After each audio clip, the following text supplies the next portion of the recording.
700 000 milliards. 700 000 milliards de pieds cubes. Ouais, c'est un chiffre qui donne le vertige, hein, clairement. C'est ça. En fait, ça défie presque l'imagination, quoi. Et ce volume d'énergie gigantesque, il est enfoui juste là, sous la surface de l'Afrique du Nord.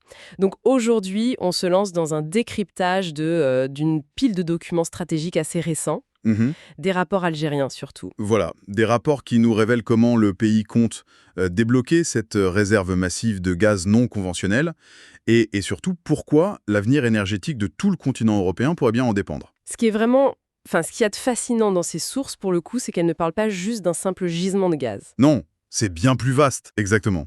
Elles décrivent vraiment une refonte totale de la stratégie d'une nation entière. Le but, c'est de s'adapter à une nouvelle réalité à la fois géopolitique et technologique. Du coup, on va décortiquer un peu tout ça. La mission de notre exploration aujourd'hui, c'est de comprendre cette bascule.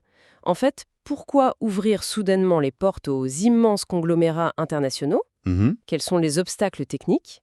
Et comment tout ça, ça vient s'encastrer directement dans la crise énergétique qui secoue l'Europe en ce moment? Et c'est le cœur du sujet, oui. Alors, pour donner une image très simple, dès le départ, pour qu'on visualise bien, extraire du gaz conventionnel, c'est un peu comme vider une bouteille d'eau, en fait. Mhm. On l'ouvre et ça coule. C'est ça. On enlève le bouchon, on incline et la pression naturelle fait tout le travail. Mais le gaz non conventionnel, c'est plutôt comme, imagine essayer de récupérer l'humidité d'une éponge géante. Une éponge bien cachée. Ouais, une éponge qui serait complètement scellée à l'intérieur d'un bloc de béton armé, tu vois. Il faut concevoir des machines incroyablement complexes juste pour atteindre l'éponge, sans même parler de la presser. C'est une super image en fait. Le bloc de béton illustre super bien la réalité géologique du terrain. La roche-mère, elle ne laisse absolument rien passer. C'est hermétique, quoi. Totalement. Mais si on connecte ça à la situation globale qu'on lit dans les documents, ce qui bouleverse vraiment le marché aujourd'hui, ce n'est pas seulement la difficulté technique d'extraire cette humidité. C'est le volume. Voilà. C'est la taille monumentale de cette éponge nord-africaine. 700 000 milliards de pieds cubes. C'est un volume qui force littéralement l'industrie mondiale à redessiner ses cartes d'approvisionnement C'est dingue. et à forger de nouvelles alliances, oui. Et justement, en parlant d'alliances et de cartes qui se redessinent, la façon dont cette nouvelle a été mise sur la table, je la trouve assez curieuse, pour être honnête. Tu penses au lieu de l'annonce? Ouais, exactement. Enfin, on ne parle pas d'un communiqué de presse un peu discret envoyant un mardi matin depuis un ministère à Alger, tu vois. Non, c'était beaucoup plus spectaculaire. C'est ça. L'annonce a été faite lors de l'African Energy Week, donc un sommet qui est organisé tout au sud du continent, à Cape Town, en Afrique du Sud. Et c'est le président de l'Alnaft qui a dévoyé ce plan. Mhm. Attends, d'ailleurs, petite parenthèse pour qu'on comprenne bien les documents. L'Alnaft, concrètement, c'est quoi son rôle exact? Alors, l'ALNAFT, c'est l'Agence nationale pour la valorisation des ressources en hydrocarbures. D'accord. En gros, pour simplifier, c'est le gardien du temple. C'est vraiment l'entité de l'État qui détient les clés du sous-sol algérien. Donc quand l'ALNAFT parle de lancer de nouvelles licences d'exploration, c'est l'État lui-même qui donne officiellement le feu vert aux marchés mondiaux. Ok, je vois. Donc le gardien du temple fait carrément le déplacement jusqu'à Cape Town pour annoncer qu'il va distribuer de nouvelles clés, mais avec une date fixée au premier semestre 2026. C'est ça, 2026. Et c'est là que je m'interroge en fait. Annoncer à l'autre bout de l'Afrique des licences qui ne seront actives que dans 2 ans, est-ce qu'il ne s'agit pas simplement d'une sorte de bande-annonce hollywoodienne pour créer un engouement artificiel sur les marchés financiers? On pourrait le penser, ouais, c'est une réaction logique. Mais la diplomatie énergétique, en fait, elle fonctionne sur des horloges très différentes des nôtres. C'est-à-dire? Déjà, le choix de Cape Town, c'est un signal géopolitique extrêmement précis de la part d'Alger. Ce sommet, c'est le grand carrefour où les capitaux internationaux rencontrent les décideurs africains. D'accord. Faire cette annonce là-bas, devant tout ce beau monde, c'est affirmer publiquement que la solution aux crises énergétiques mondiales, elle se trouve sur le continent africain. Et que l'Algérie en est le moteur principal. Ouais, c'est une vraie déclaration de leadership, quoi. Exactement. Et concernant ce fameux délai jusqu'en 2026, Bah oui, ça paraît long quand même, surtout pour un marché qui réclame de l'énergie là tout de suite. en réalité, 2026, c'est presque demain pour l'industrie pétrolière et gazière. Ah ouais, non. Oui, ce délai n'a vraiment rien d'artificiel. Il correspond au temps biologique incompressible d'un méga-projet de ce type. Donc on ne peut pas aller plus vite. Non, c'est impossible. Avant de signer quoi que ce soit, les multinationales doivent analyser des montagnes de données sismiques. Tu vois? Ouais. Elles doivent évaluer des modèles de rentabilité hyper complexes. Et l'État, de son côté, il doit achever la révision complète de tout son écosystème contractuel. C'est sûr qu'on ne signe pas des chèques de plusieurs milliards sur un bout de table au détour d'un salon. Voilà, c'est exactement ça. Il faut du temps pour préparer le terrain légal et technique. Ce qui nous amène directement à ce fameux comment en fait, parce que les rapports qu'on a étudiés sont hyper catégoriques là-dessus. Pour aller chercher ce gaz non conventionnel, l'Algérie appelle vraiment les compagnies internationales en renfort. Mhm. Ils ne peuvent pas le faire seuls. C'est ça. Le texte mentionne, je cite, le besoin crucial de technologies spécifiques et d'investissements conséquents. Et c'est là que ça devient vraiment captivant, je trouve. Pourquoi tu dis ça? Traditionnellement, un État souverain qui ouvre grand l'accès à ses ressources nationales, ça peut très vite ressembler à une perte de contrôle. Oui, la fameuse peur de la concession. Exactement.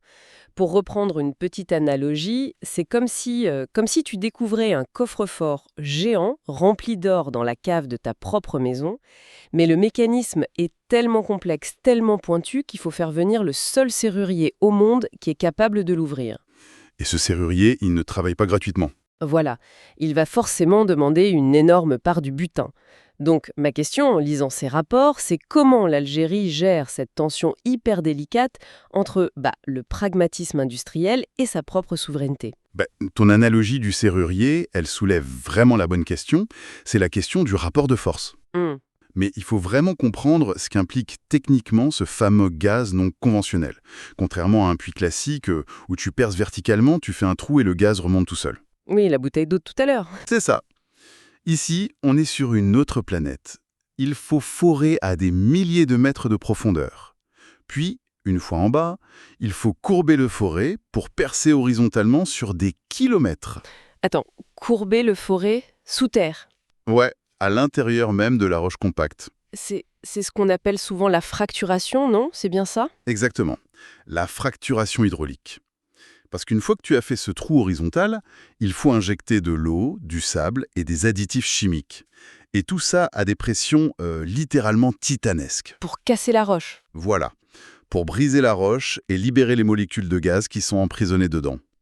C'est une opération d'une complexité d'ingénierie complètement folle. J'imagine. Ça demande une gestion de l'eau colossale, et on sait que l'eau est précieuse dans ces régions.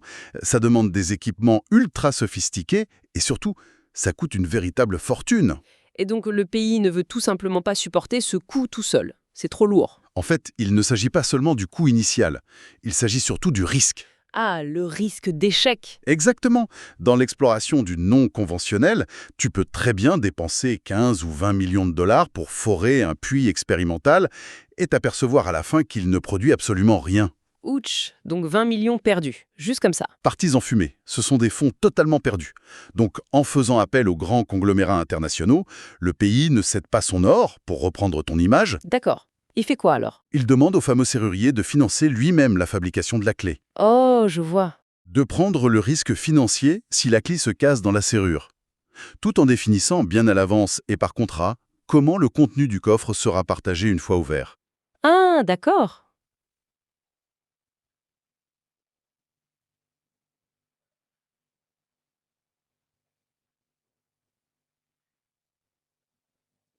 C'est super intéressant en fait. C'est un transfert de risque massif. C'est exactement le terme. Mais du coup, qu'est-ce que le serrurier demande en échange pour accepter de prendre un tel pari?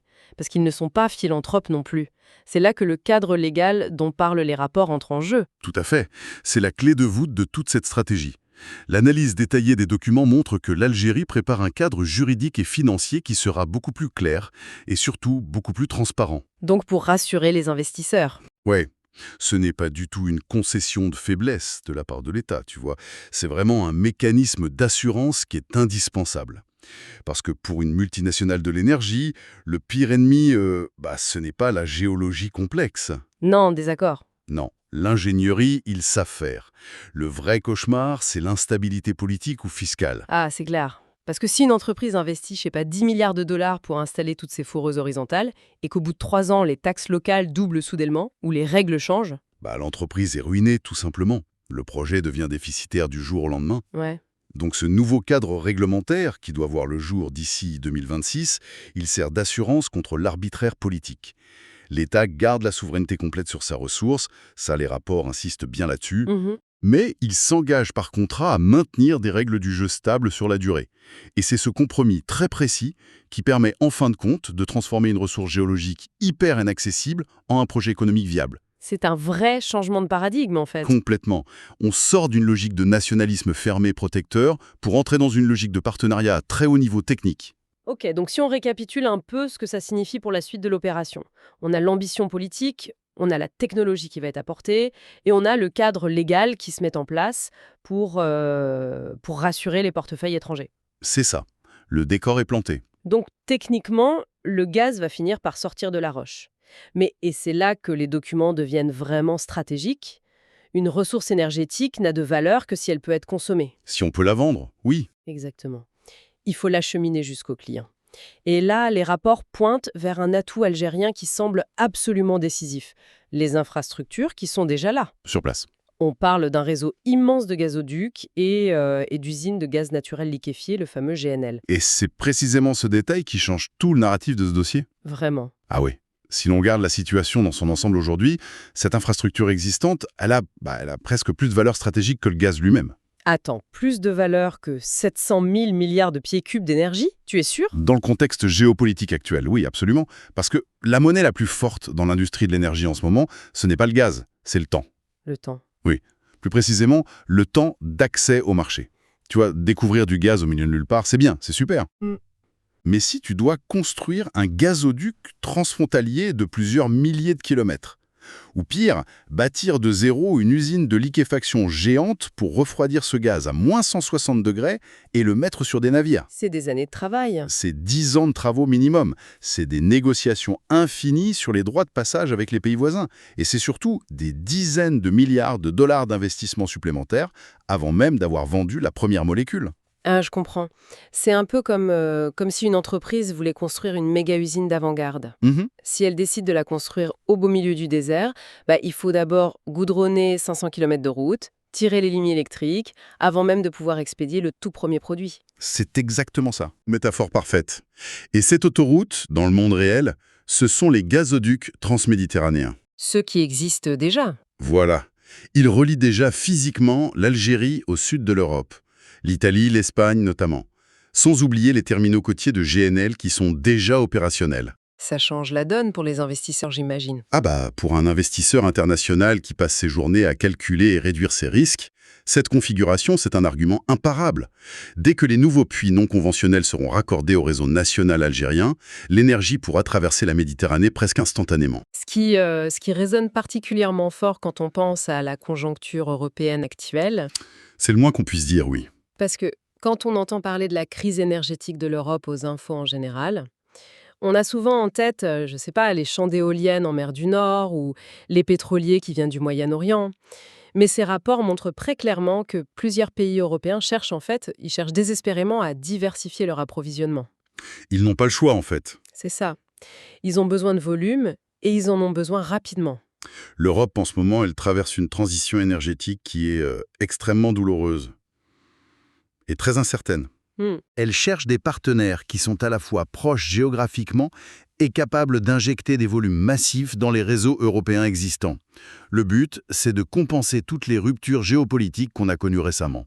Ouais, on voit bien de quoi on parle. Donc, l'objectif déclaré de l'Algérie, dans ces documents, de consolider sa position de fournisseur stratégique, ça s'aligne à 100% avec l'urgence européenne. C'est un timing parfait. Je suis fascinée de voir comment toutes les pièces de ce puzzle s'assemblent. D'un côté, on a une géologie intraitable qui refuse de lâcher son gaz sans un vrai combat technologique de titan. La fameuse éponge dans le béton. Ouais. De l'autre côté, on a un continent européen qui a soif de sécurité énergétique immédiate et qui cherche des alternatives fiables. Et au beau milieu de tout ça, on a cette fenêtre de tir de 2026. Mhm. Un État qui rebâtit carrément toute son architecture légale pour attirer ceux qui possèdent les clés technologiques, tout en leur offrant sur un plateau d'argent un réseau de distribution qui est déjà connecté au client final. C'est vraiment la synthèse parfaite des dynamiques en cours. L'annonce de Cape Town, avec tout ce contexte, elle prend vraiment tout son sens. C'est clair. Ce n'était pas juste pour faire le show. Non, pas du tout. L'Algérie ne se contente plus de s'appuyer sur son simple statut de producteur historique de gaz conventionnel. Elle démontre une vraie adaptation proactive. Hmm. Elle utilise son grand avantage géographique et logistique pour en fait dérisquer un projet géologique ultra complexe aux yeux de la finance mondiale. C'est une manœuvre de repositionnement majeur sur l'échiquier mondial de l'énergie. Une manœuvre qui d'ailleurs soulève une réflexion finale que je trouve assez provocatrice. Une idée qui va même bien au-delà de l'Afrique du Nord en fait. À quoi tu penses? On vient de décortiquer tout ce modèle ensemble. Une transparence légale totale et une réduction des risques administratifs qui sont offertes en échange de technologies d'extraction de pointe. Oui, le pacte avec le serrurier. Exactement. Si cette équation réussit en Algérie, si ce partenariat permet effectivement de dompter cette fameuse éponge rocheuse d'ici quelques années, on peut sérieusement se demander si ça ne va pas carrément redéfinir les règles globales. Ah, tu veux dire la standardisation de ce type d'accord? C'est une question cruciale, effectivement. Absolument. Est-ce que ce compromis, qui est très spécifique ici, pourrait devenir la nouvelle norme incontournable? Imagine un instant d'autres nations un peu partout dans le monde qui sont assises sur des ressources immenses mais totalement inaccessibles technologiquement. Il y en a beaucoup. Bah oui.